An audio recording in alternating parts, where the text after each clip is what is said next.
Hello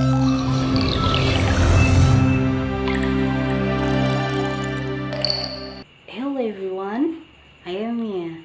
In this opportunity, I will explain you about one of topic in sociolinguistic. Are you ready? Okay. The topic is about speech act. Speech act. You ever heard about speech act? Okay, what's that? In short definition, speech act is doing things with language. Doing things by language. Okay, and John Austin said that how to do things with words. So in short definition, John Austin said that speech is how to do something or thing with words. Okay, do you feel confused or still confused? Okay, let me continue the materials about speech act. Now I will explain to you about the theory or concept of speech act.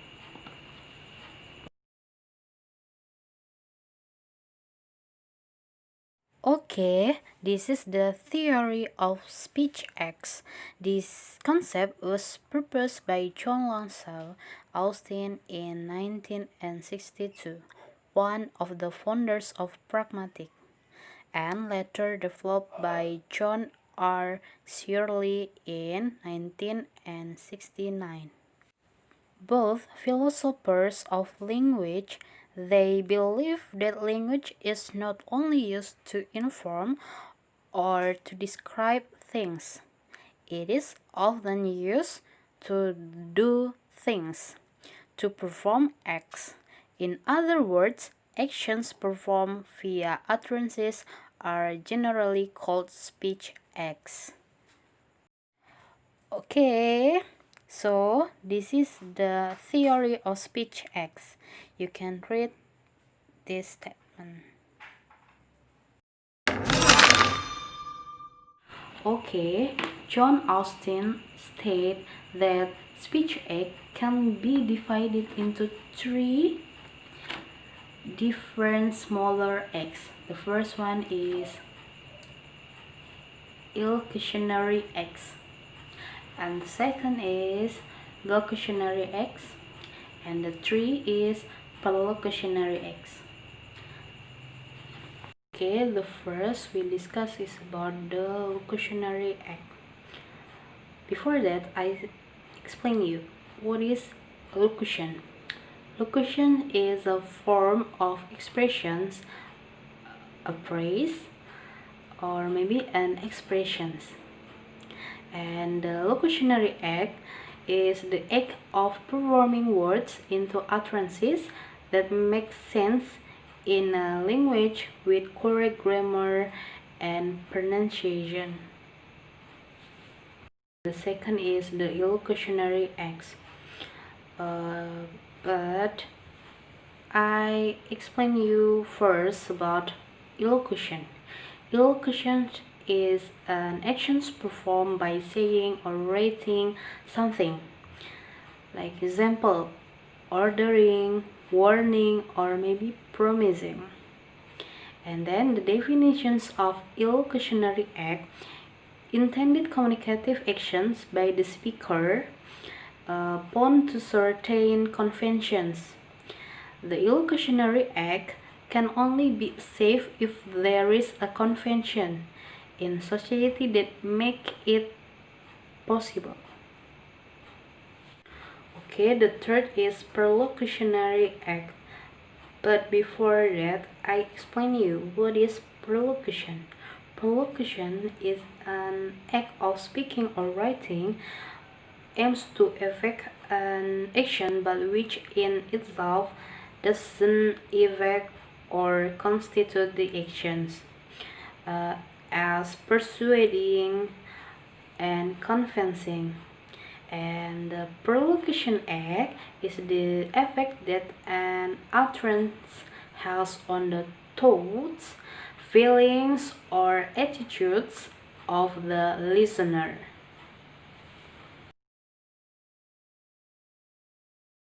Okay, I will make it simple about elocution, locution, or perlocution in the next with diagrams so you can easier to understand. Pay attention.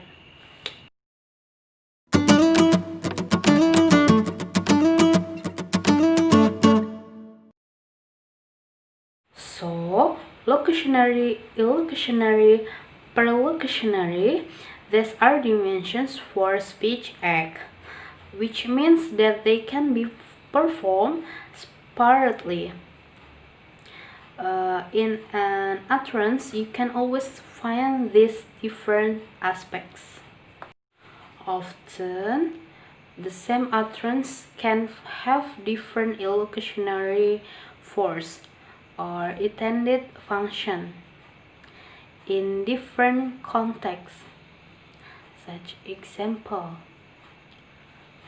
this word, I'll see you later. The first sentence can be, I predict that I'll see you later. And the second sentence can be, I promise you that I'll see you later. And the third sentence can be, I warned you that I'll see you later. How can illocutionary force or the intended function be recognized? First, word order. And the second, intonation. The third is stress. Four is performative verbs.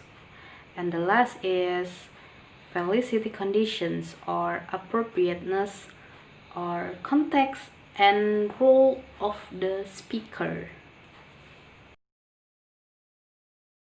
Okay, I will continue about illocutionary acts.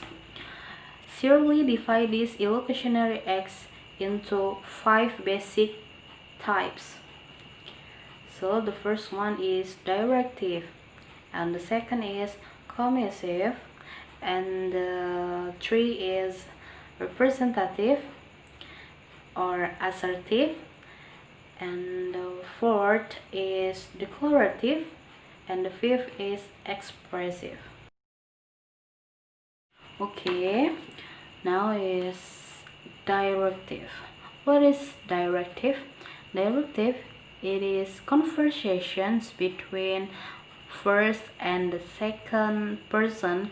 Here the speaker tries to make the hearer do some things with such a word as ask, order, command, request, beg, plead, pray, entreat, invite, permit, advise, demand, and etc. Like example, give me your pen, or leave the town immediately. Leave the town immediately. This is the examples of directive. You can see directly to locutionary. Okay, the second is commissive. Here the speaker commits himself or herself to the future course actions with verb such as guarantee, promise, swear, refuse, threaten, and etc. Like example, I will repay your money. I swear I'll tell the truth. There is examples of cognitive. Okay, the third is representative. Here the speaker assert a proposition to be true, using such as verb such as affirm, believe, conclude, deny, report, state, or etc. Like example, the earth is round. And the second is, I think he's saying the truth. Okay, the fourth is declarative. Here, the speaker alters the external status or conditions of an object, situation, or context only by making the utterance.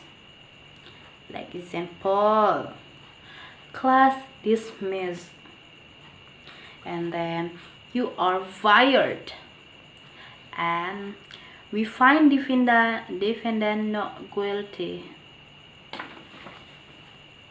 Okay, the next is about expressive.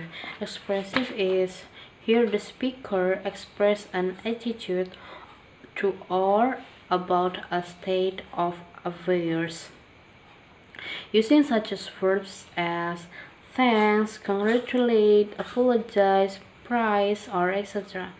Like example, I'm so sorry for being late. And then, what a great day. And then, congratulations. Okay, the last materials of speech acts is direct and indirect speech act. Okay, the last material in speech act. Another type of classifications of speech act according to their structure is the first one, declarative, and the second is interrogative, and the third is imperative. And also, in speech act, there are divided into two again. The first one is direct speech act, that is direct relationship structure and function, and indirect speech act have definitions is in the indirect relationship structure and function. And also, how to identify indirect speech act. Indirect speech act are not direct literal statement of various acts the speaker wants to be performed. Rather, what the speaker actually means is different from what she or he literally expresses. Like example, it's cold outside. Direct speech, I hereby tell you about the weather. And the indirect speech is I hereby request of you that you close the door. Okay, I think it's enough about speech act. You have to remember and understand the materials about sociolinguistic, and I'm very thankful, and I'm so sorry if I have a mistake. Thank you very much for watching this video.